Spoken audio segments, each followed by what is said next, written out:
सुनसान सड़क हर किसी के मन में दहशत पैदा करती है, लेकिन अगर वही सुनसान सड़क किसी घने जंगल में परिवर्तित हो जाए तो वो दृश्य और भी भयावह लगने लगता है। खैर, हम बात कर रहे हैं एक ऐसे गांव की जहां आत्माओं और भूतों का साया हमेशा मंडराता रहता है।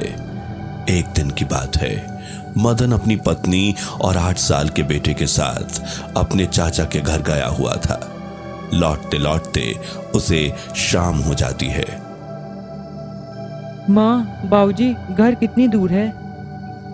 हाँ जी, देखिए ना, चलते चलते कितना अंधेरा हो गया है। घर पहुँचते पहुँचते तो रात ही हो जाएगी। हाँ भाग्यवान, तुम सही कह रही हो। मदन चारों तरफ देखता है। उस सुनसान रास्ते पर अजीबो गरीब आवाज आ रही थी। मदन मन ही मन घबराया हुआ था। जिस रास्ते से मदन अपने परिवार के साथ गुजर रहा था वो रास्ता काफी सुनसान था। मदन उस सुनसान सड़क पर अपने परिवार के साथ सीधा चला जा रहा था। अगर हम इस रास्ते से जाएंगे तो हमें काफी समय लगेगा। एक कच्ची पगडंडी है, अगर कहो तो उसी रास्ते से चले। बाबूजी, क्या उस रास्ते से हम जल्दी घर पहुंच जाएंगे? हाँ, पर मैं उस रास्ते में सिर्फ एक ही बार गया हूँ, वो भी मेरे दोस्त के साथ। उस रास्ते में हम जल्दी पहुंच गए थे। बाबूजी, तो उसी रास्ते से चलिए ना, वैसे भी मैं बहुत थक गया हूँ। ठीक है, चलो। मदन पीछे की ओर लौटता है और वह कच्ची पगडंडी ढूंढने लगता है। तभी उसे एक बहुत बड़ी इमली का पेड़ दिखता है। मदन मन ही मन सोचता है, अरे ये तो वही इमली का पेड़ है जब मैं अपने दोस्त के साथ यहाँ आया था, और ये वही कच्ची पगडंडी है। क्या हुआ जी, क्या सोचने लगे? कुछ नहीं, चलो यही वो कच्चा रास्ता है। वे तीनों उस कच्ची पगडंडी पर निकल पड़ते हैं। जिस रास्ते पर वो तीनों चल रहे थे वो रास्ता बहुत ही सकरा और खतरनाक था। चारों तरफ बड़ी बड़ी झाड़ियां थीं, बड़े बड़े पेड़ थे। तीनों डरते कपकपाते आगे बढ़े जा रहे थे। जब मैं अपने दोस्त के साथ आया था तो इतनी बड़ी बड़ी झाड़ियां नहीं थी, फिर ये झाड़ियां? मदन अपनी पत्नी और बच्चों के साथ आगे बढ़ रहा था, लेकिन वो जितना आगे बढ़ रहा था उतनी घनी झाड़ियों में घुसता जा रहा था।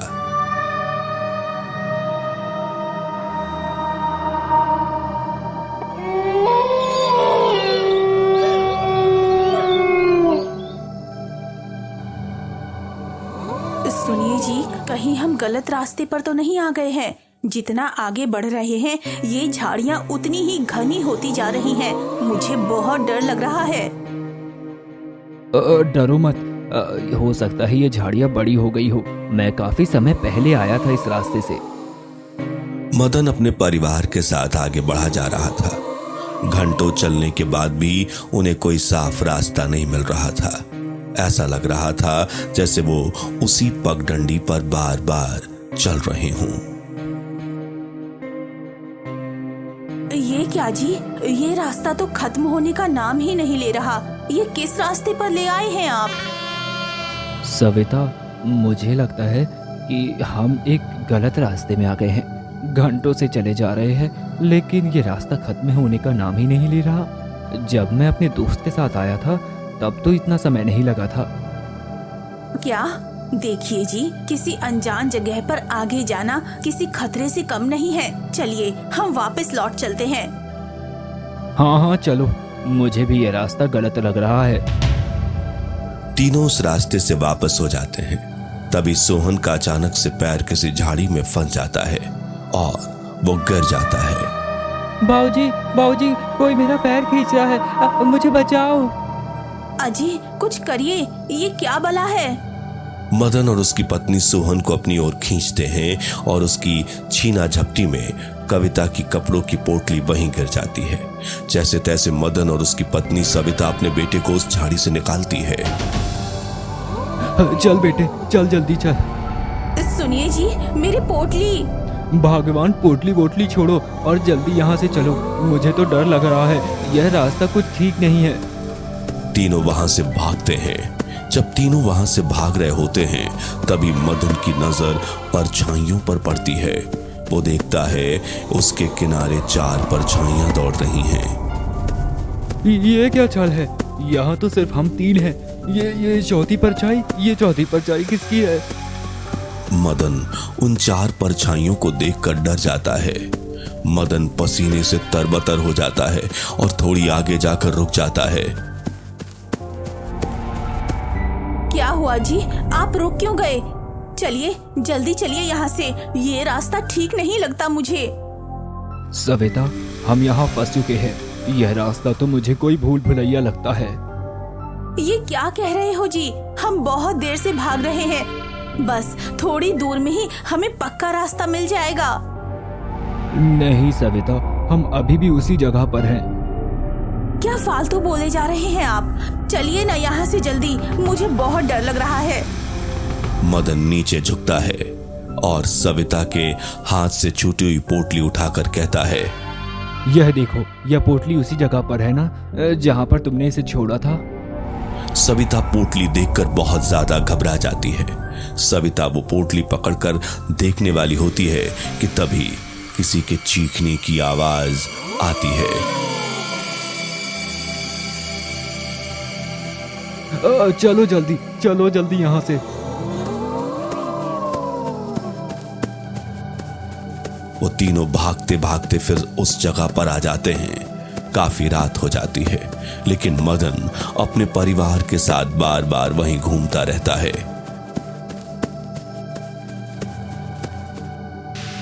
हम बहुत बुरे तरीके से फंस गए हैं जी, ये जगह बहुत डरावनी है, अब हम यहाँ से नहीं बच पाएंगे। दोनों बात कर ही रहे थे कि तभी सोहन वहां से गायब हो जाता है। सोहन बेटे, कहाँ है तू? भगवान, तुम हिम्मत रखो, हम अपने बेटे सोहन को ढूंढ लेंगे। दोनों सोहन को गायब देखकर घबरा जाते हैं। सविता, मुझे इस झाड़ी के अंदर जाकर देखना होगा, कहीं हमारा बच्चा इन झाड़ियों में तो नहीं फंस गया। वैसे भी यह पगडंडी खत्म होने का नहीं नाम ले रही, ये खत्म ही नहीं हो रही। तुम यही रुको और मेरा इंतजार करना, मैं सोहन को ढूंढकर अभी आता हूँ। पर सविता, सोहन को ढूंढना बहुत जरूरी है। मदन झाड़ियों के अंदर चला जाता है। सविता बाहर खड़ी खड़ी इंतजार कर रही होती है। काफी समय हो जाता है, लेकिन मदन झाड़ियों से बाहर नहीं आता। तभी अचानक से झाड़ियों के अंदर से बहुत सारा धुआं उठने लगता है, जिसे देखकर सविता कांपने लगती है। मारे डर के वो पसीने पसीने हो जाती है। ये धुआं कैसा है? ये तो झाड़ियों से आ रहा है, पर झाड़ियों से इतना सारा धुआं कैसे आ रहा है? सुनिए जी, कहाँ हैं आप? सोहन बेटे, कहाँ हैं? रात ने अंधेरे से चारों ओर ढक लिया था और चारों तरफ फैले धुएं ने भी उस जगह को डरावना बना दिया था। सविता कुछ समझ पाती तभी झाड़ियों के अंदर से बहुत तेज हिलने की आवाज आती है और किसी खूंखार जानवर की भी आवाज। सविता डर के मारे अपने कदमों को पीछे करती है। मुझे झाड़ियों के अंदर जाना होगा। सविता डरी सहमी झाड़ियों के अंदर चली जाती है, लेकिन जैसे ही वो झाड़ियों के अंदर जाती है उसकी आंखें फटी की फटी रह जाती हैं, क्योंकि सारा अंधेरा गायब हो चुका था। वहां एक वीरान गांव था। सविता खड़ी खड़ी समझने की कोशिश कर रही थी कि तभी सोहन के चिल्लाने की आवाज आती है। माँ, माँ! सोहन बेटा, सोहन!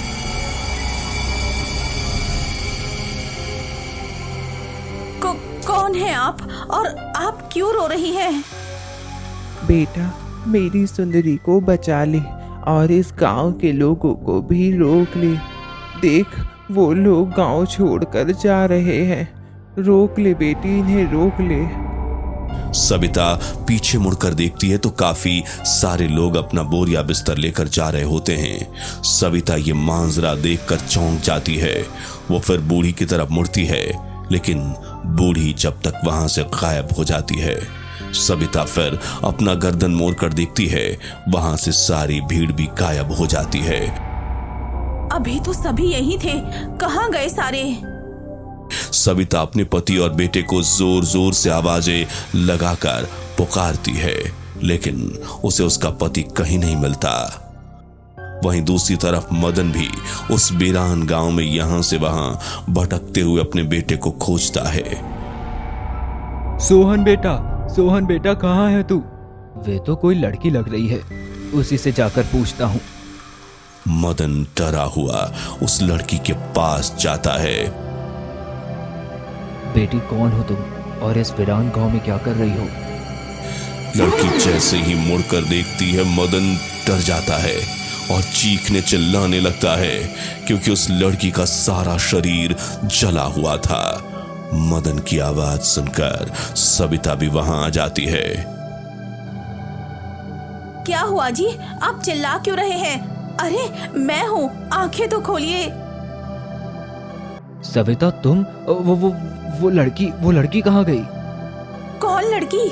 यहाँ तो कोई लड़की नहीं है। अरे ये लड़की कहाँ गुम हो गई? कुछ तो गड़बड़ है यहाँ पर, जरूर कुछ ना कुछ तो जरूर गड़बड़ है। हे भगवान, हम कहाँ फंस गए हैं? हे भगवान। सविता हमें यहाँ से अपने बेटे को लेकर जल्द से जल्द निकलना होगा, चलो। आप सही कह रहे हैं जी, यहाँ मुझे कुछ ठीक नहीं लग रहा, कुछ तो गड़बड़ जरूर है। मेरा बेटा भी ना जाने कहाँ चला गया। यहाँ कैसी अजीब अजीब सी घटनाएं घट रही हैं। मुझे बहुत डर लग रहा है जी, कुछ तो करिए, हमारे बेटे सोहन को ढूंढिए। हाँ, तो तुम शांत हो जाओ, हम साथ में मिलकर उसे ढूंढते हैं।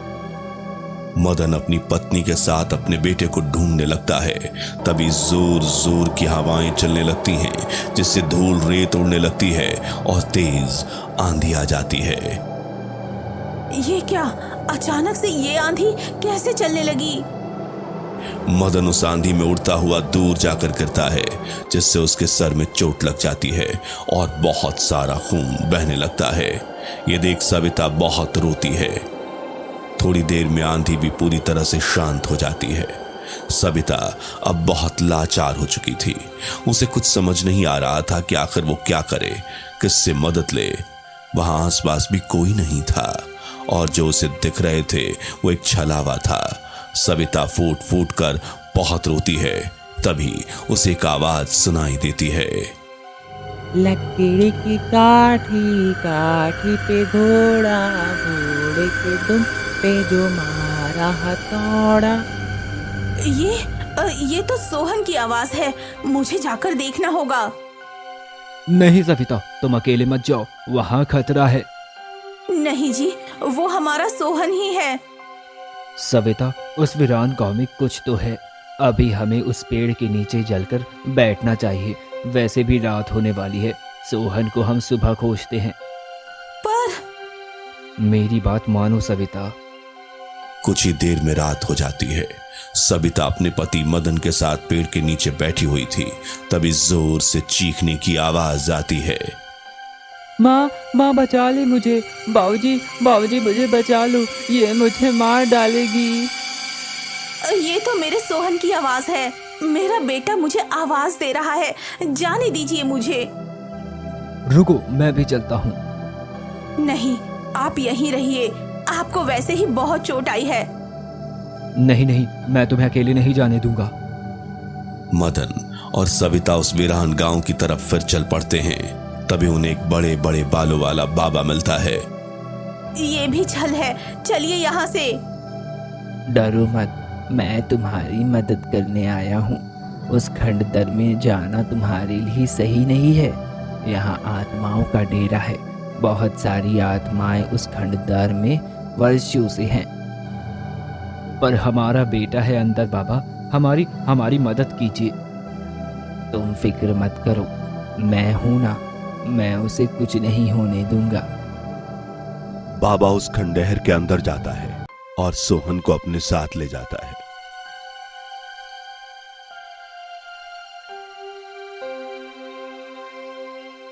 बाबा, आपका बहुत बहुत धन्यवाद। पर बाबा, ये कैसी जगह है? यहाँ पर इतनी सारी आत्माएं क्यों हैं? बात वर्षों पुरानी है। सुंदरी नाम की लड़की, जो इस गांव की सबसे ज़्यादा सुंदर लड़की थी, उस पर राजा फिदा हो गया। उसे हर हाल में वो पाना चाहता था, लेकिन इस गांव के लोगों में बहुत एकता थी। उस लड़की पर आँच न आए, इसलिए सबने मिलकर उसे राजा से बुरी नज़र को बचाने के लिए उसे छुपा दिया और राजा को कह दिया कि सुंदरी भाग गई। लेकिन जब यह बात राजा को पता चली तो गांव वालों को ने सुंदरी को छुपा कर रखा है, तो उसने सुंदरी को जलाकर मार दिया और तो और उसके परिवार को भी मार दिया। राजा के ऐसे अत्याचार ने गांव वालों को भी वहां से जाने पर मजबूर कर दिया। जब सारे गांव वाले गांव छोड़कर जा रहे थे, तभी उसने सबको बंदी बनाकर आग लगा दी। न जाने कितने सारे बच्चे बूढ़े मारे गए, कितनी सारी महिलाएं भी मारी गईं। उनकी आत्माएं हमेशा हमेशा हमेशा के लिए यहाँ कैद हो गई हैं। बाबा, आपने हमारी इतनी मदद की है, अब हमें यहाँ से बाहर जाने का रास्ता भी बता दीजिए। जिस पेड़ के नीचे तुम बैठे हो वही बाहर जाने का रास्ता है। उस पेड़ में बस हाथ छूना है और कुछ मंत्र पढ़ना है। मदन अपने परिवार को लेकर उस पेड़ के पास जाता है, जिसे छूने के बाद वो अपने घर पहुंच जाता है।